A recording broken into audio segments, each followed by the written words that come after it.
அது ஒரு கிராமம். அந்த கிராமத்துல ஒரு பாட்டி வாழ்ந்துட்டு வந்தாங்க. அவங்களுக்கு சுரேஷ்னு ஒரு மகனும், ரேணுகான்னு ஒரு மருமகளும் இருந்தாங்க. அந்த ஊர்லயே பாட்டியோட குடும்பம் தான் பெரிய பணக்கார குடும்பம். எவ்வளவு காசு பணம் இருந்தாலும் பாட்டி ரொம்ப சிக்கனமானவங்க. பணத்தை ரொம்பவே மதிப்பாங்க. ஆனா மருமக ரேணுகாவோ ஆடம்பர வாழ்க்கைக்காக பணத்தை தண்ணியா செலவு பண்ணுவா. இது சுரேஷ்க்கும் கொஞ்சம் கூட பிடிக்காது.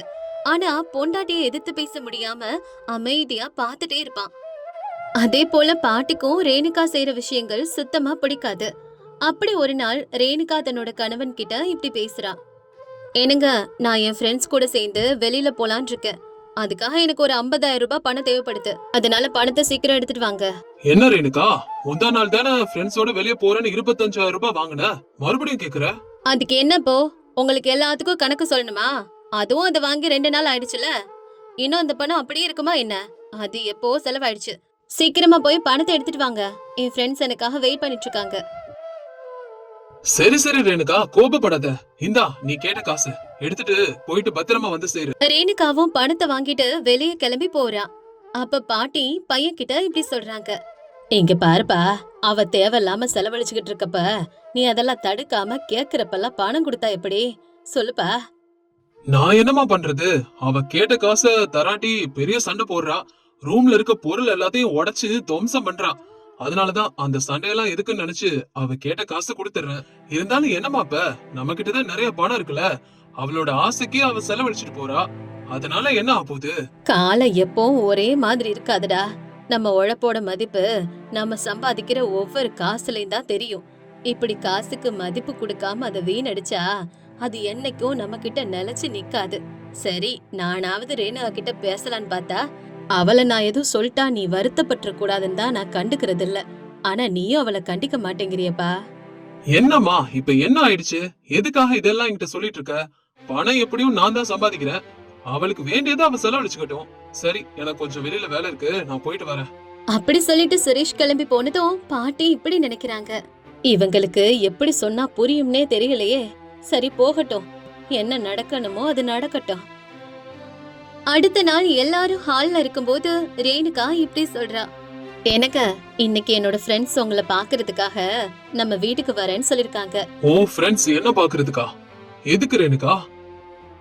இல்லங்க, என் ஃப்ரெண்ட்ஸ் எல்லாம் சேர்ந்து ஒரு புது பிசினஸ் ஆரம்பிக்கலான்னு இருக்காங்க.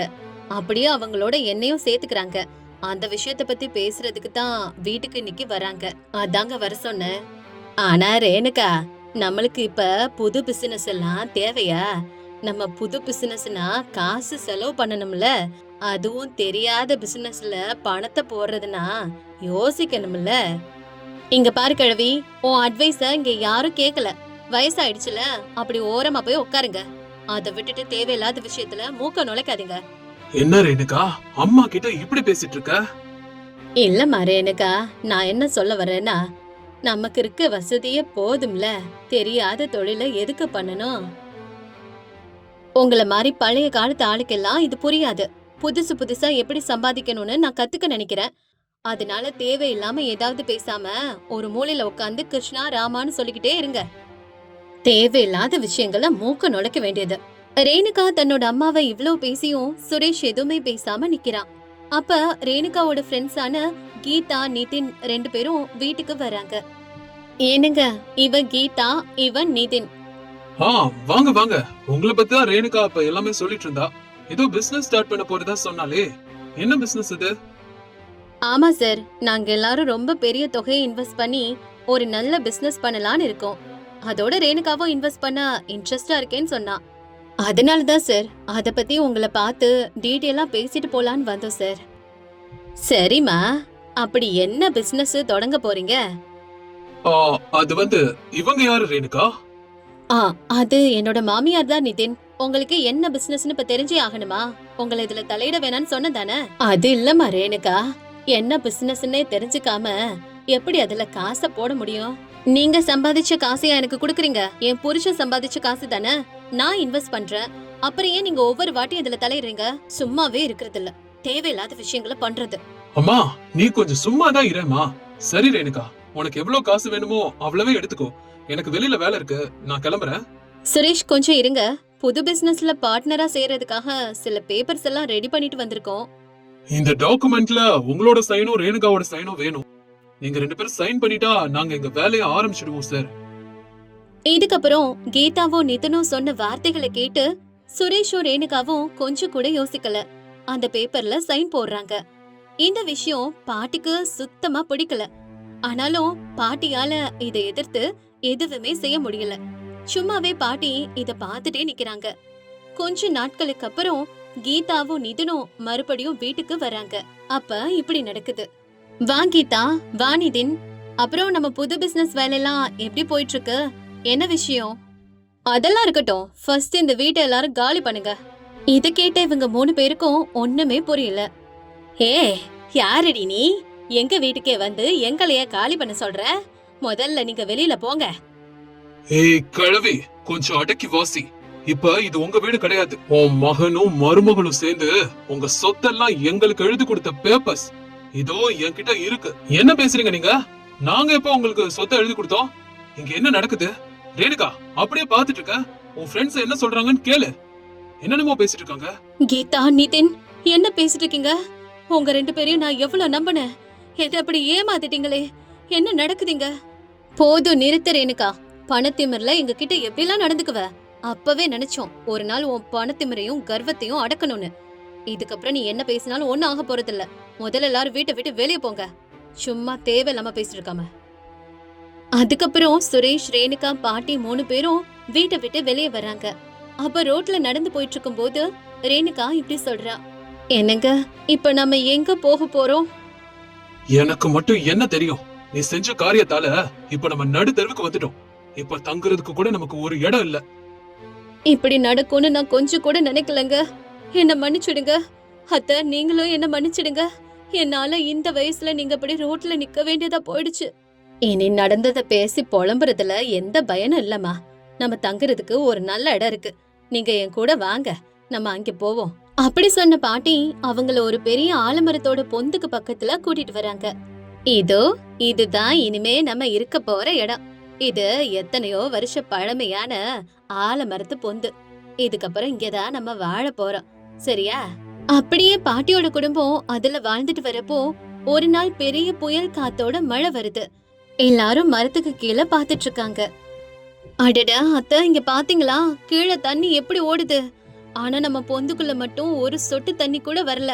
இப்படி இந்த மரத்தோட இலைகள்ல இருந்து சொற்ற மழை துளிகளை பாத்துக்கிட்டே இருந்தா எவ்வளவு அழகா இருக்கு. அம்மா, இடி மின்னலோட பெரிய புயல் மழை பெஞ்சிட்டு இருக்கு. இந்த மரம் விழுந்துருமோன்னு பயமா இருக்குமா? என்ன மன்னிச்சிடுமா. என்னால ஒண்ணுமே செய்ய முடியாத ஒரு கையாலாகாதவனா ஆயிட்ட. டே சுரேஷ், நீ எவ்வளவு யோசிக்கிற? இது 100 வருஷ பழமையான ஆலமரம்டா. இதோட வேருங்க பூமியில ரொம்ப ஆழமா போயிருக்கும்.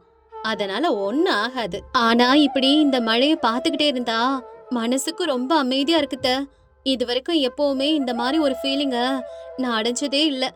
இயற்கை இவ்வளவு அழகா இருக்கும்னு இப்பதான் ஃபர்ஸ்ட் டைம் பாக்குறேன். பணம் இருந்தப்ப பங்களால கூட இந்த மாதிரி ஒரு சந்தோஷத்தை நான் அனுபவிச்சதே இல்ல. இப்ப வீடு போயிடுச்சுன்னு கவலை கூட இல்ல. வீடுனா 4 செவத்துக்கு நடுவுல வாழ்றது இல்லம்மா. அன்பு, பாசம், கருணை இதெல்லாம் எங்க இருக்கோ அதுதான் வீடு. இப்ப இந்த மரம் ஒரு தாய போல நம்ம எல்லாரையும் அதோட வயித்துக்குள்ள வச்சு காப்பாத்துது. ஆமாமா, இத்தனை நாள் அந்த பெரிய பெரிய சுவரங்களுக்கு நடுவுல இருந்தாலும் எந்த ஒரு சந்தோஷமும் தோணல. ஆனா இப்ப இந்த மரப்பந்துக்குள்ள இருந்து உலகத்தை பாக்குறப்ப சிறகு முளைச்ச பறவை பறக்குற மாதிரி இருக்குமா. ரொம்ப நல்ல காரியம் பண்ண ரேணுகா.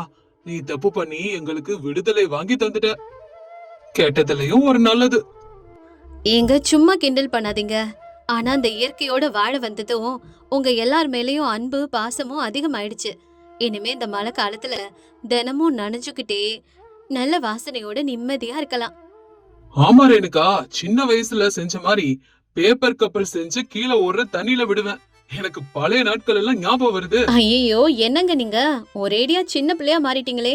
உங்ககிட்ட இருக்க அந்த சந்தோஷத்தையும் சிரிப்பையும் பாக்குறப்போ என் கண்ணுக்கு அவ்வளவு அழகா தெரியுறீங்க. அதான்டா, எதை பத்தியும் கவலைப்பட்டுட்டு இருக்க கூடாது. எது நடந்தாலும் நன்மைக்கே நினைக்கணும். அப்பதான் வாழ்க்கை நிம்மதியா இருக்கும். சரி, இப்ப ரொம்ப குளிருது. உள்ள வாங்க, போய் சாப்பிடுவோம் எல்லாரும். அத்தை, கொஞ்ச நேரம் கழிச்சு சாப்பிடுவோம். இன்னும் கொஞ்ச நேரம் இங்கேயே நிக்கலாம் அத்தை. ரேணுகா, லேட் ஆகுது. வாங்க, சாப்பிட்டுட்டு மறுபடியும் இப்படி வந்து இயற்கைய ரசிக்கலாம். சரியா? சரிங்க அத்தை. இதுக்கப்புறம் நீங்க என்ன சொன்னாலும் நான் கேக்குறேன். உங்களோட வார்த்தைகளையோ இவரோட வார்த்தைகளையோ இதுக்கப்புறம் மீறவே மாட்டேன். வாங்க போலாம். அதுக்கப்புறம் எல்லாரும் ஒண்ணா உட்காந்து வெளியில பெய்யற மழைய ரசிச்சுக்கிட்டே ஜாலியா பேசிக்கிட்டே சாப்பிடுறாங்க. அன்னையில இருந்து தினமும் மழை பெஞ்சுட்டே இருந்தது. அந்த மழைய பார்த்து இவங்களும் சந்தோஷப்பட்டுட்டே இருந்தாங்க. இந்த கதையோட நீதி என்னன்னா, கஷ்ட காலம் வந்துடுச்சேன்னு சோர்ந்து போயிடக்கூடாது. தைரியத்தை இழக்க கூடாது. அந்த பாட்டிய போல வாழ்க்கையில இருக்க நம்பிக்கையை இழக்காம தைரியமா இருந்தா நம்ம கூட இருக்கவங்களுக்கும் ஒரு ஆதரவை உருவாக்கி கொடுக்க முடியும். அதுதான் இந்த கதை சொல்ல வர்றது.